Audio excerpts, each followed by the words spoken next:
Hi friends, ಹುಬ್ಬಳ್ಳಿಯ ನೇಹಾ ಮತ್ತು ಪ್ರಜ್ವಲ್ ರೇವಣ್ಣ ಅಶ್ಲೀಲ ವಿಡಿಯೋ ಕೇಸ್ ಬಳಿಕ ರಾಜ್ಯ ಮಹಿಳಾ ಆಯೋಗ ಪದೇ ಪದೇ ಸುದ್ದಿ ಆಗ್ತಿದೆ. ಅಧ್ಯಕ್ಷೆ ನಾಗಲಕ್ಷ್ಮಿ ಚೌಧರಿ ಫುಲ್ ಆಕ್ಟಿವ್ ಆಗಿದ್ದಾರೆ.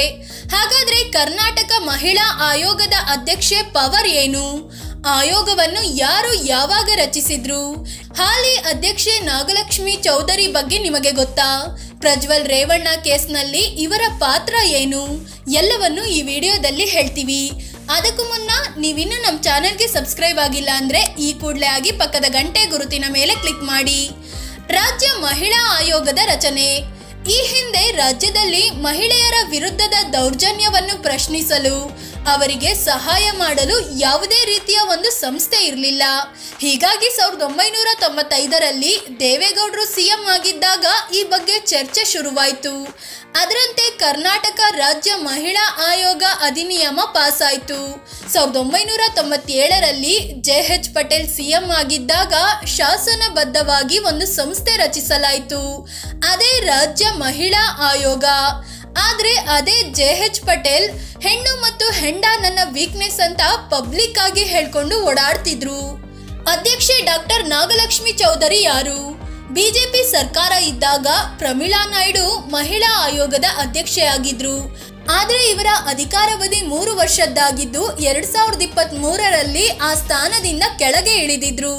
ಇದಾದ್ಮೇಲೆ ಮುಂದಿನ 7 ತಿಂಗಳ ಕಾಲ ಸಿದ್ದರಾಮಯ್ಯ ಸರ್ಕಾರ ಮಹಿಳಾ ಆಯೋಗಕ್ಕೆ ಅಧ್ಯಕ್ಷೆಯನ್ನೇ ನೇಮಕ ಮಾಡಲಿಲ್ಲ.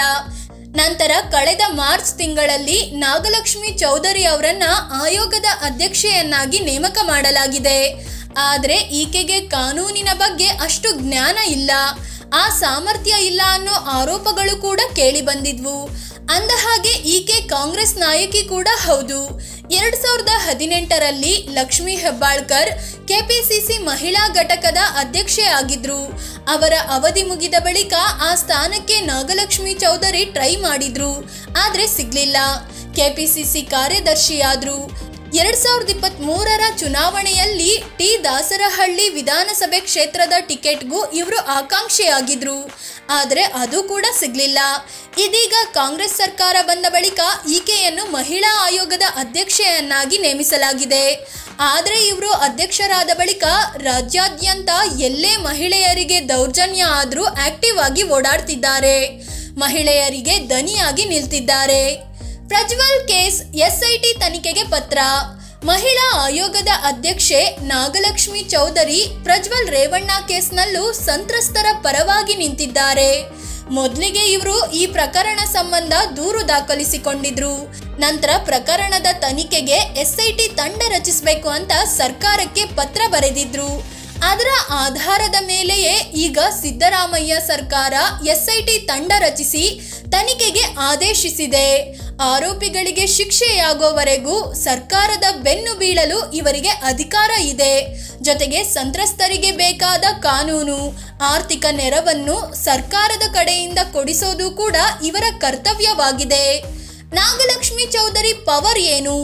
ಮಹಿಳೆಯರ ರಕ್ಷಣೆಗೆ ಸರ್ಕಾರ ತೆಗೆದುಕೊಂಡ ಕ್ರಮಗಳ ಬಗ್ಗೆ ತನಿಖೆ ನಡೆಸೋದು, ಪರಿಶೀಲನೆ ನಡೆಸೋದು, ಸರ್ಕಾರದ ಕಾನೂನುಗಳು ಮಹಿಳೆಯರ ಮೇಲೆ ಯಾವ್ಯಾವ ರೀತಿ ಪರಿಣಾಮ ಬೀರುತ್ತಿದೆ ಅನ್ನೋದನ್ನ ಅಧ್ಯಯನ ನಡೆಸೋದು, ಮಹಿಳೆಯರಿಗೆ ಅಗತ್ಯವಾದ ಕಾನೂನು ಜಾರಿ ಅಥವಾ ತಿದ್ದುಪಡಿಗೆ ಸರ್ಕಾರಕ್ಕೆ ಶಿಫಾರಸು ಮಾಡೋದು, ಮಹಿಳೆಯರ ಮೇಲೆ ದೌರ್ಜನ್ಯ ಆದ್ರೆ ಆ ಕೇಸನ್ನು ಅಧ್ಯಯನ ಮಾಡೋದು, ತನಿಖೆ ನಡೆಸುವಂತೆ ಸರ್ಕಾರಕ್ಕೆ ಪತ್ರ ಬರೆಯೋದು, ತನಿಖಾಧಿಕಾರಿಗಳಿಂದ ಆಗಾಗ್ಗೆ ಕೇಸ್ನ ಅಪ್ಡೇಟ್ ಕೂಡ ಪಡೆಯೋ ಅಧಿಕಾರ ಈಕೆಗೆ ಇದೆ.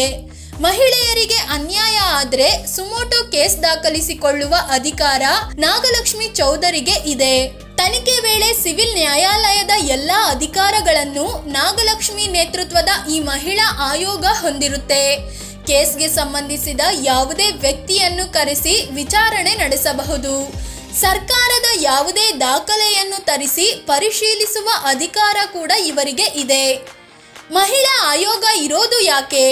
ಮಹಿಳೆಯರಿಗೆ ಸಂಬಂಧಿಸಿದ ನಿರ್ದಿಷ್ಟ ಸಮಸ್ಯೆಗಳನ್ನು ತನಿಖೆ ನಡೆಸೋದು, ಮಹಿಳೆಯ ಹಕ್ಕುಗಳನ್ನು ರಕ್ಷಿಸುವುದು, ಕೌಟುಂಬಿಕವಾಗಿ ಸಾಮಾಜಿಕವಾಗಿ ಕಿರುಕುಳ ಆದರೆ ರಕ್ಷಣೆ ನೀಡೋದು, ಮಹಿಳೆಯರ ಸಮಸ್ಯೆಗಳ ಬಗ್ಗೆ ಸರ್ಕಾರದ ಗಮನ ಸೆಳೆಯೋದು, ಯಾವುದೇ ಮಹಿಳೆ ಸಂಕಷ್ಟದಲ್ಲಿದ್ದರೆ ಆನ್ಲೈನ್ ಮತ್ತು ವಾಟ್ಸಪ್ನಲ್ಲೇ ಆಯೋಗಕ್ಕೆ ದೂರು ನೀಡಬಹುದು.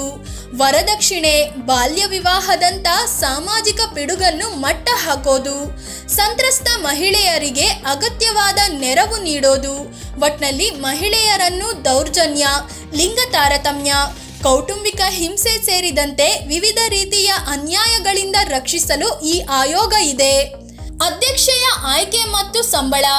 ಇಷ್ಟು ಜವಾಬ್ದಾರಿ ಇರೋ ಮಹಿಳಾ ಆಯೋಗಕ್ಕೆ ಅಧ್ಯಕ್ಷೆಯ ನೇಮಕದ ಅಧಿಕಾರ ರಾಜಕಾರಣಿಗಳ ಕೈಗೆ ನೀಡಲಾಗಿದೆ.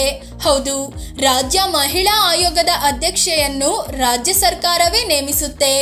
ಈ ವೇಳೆ ಅವರ ಸಾಮರ್ಥ್ಯ, ಕಾನೂನು ಮತ್ತು ಶಾಸಕಾಂಗದ ಅನುಭವದ ಆಧಾರವನ್ನು ಗಣನೆಗೆ ತೆಗೆದುಕೊಳ್ಬೇಕು. ಈ ಆಯೋಗ ರಾಜ್ಯದ ಮಹಿಳಾ ಮತ್ತು ಮಕ್ಕಳ ಕಲ್ಯಾಣ ಇಲಾಖೆಯ ಅಡಿಯಲ್ಲಿ ಬರುತ್ತೆ.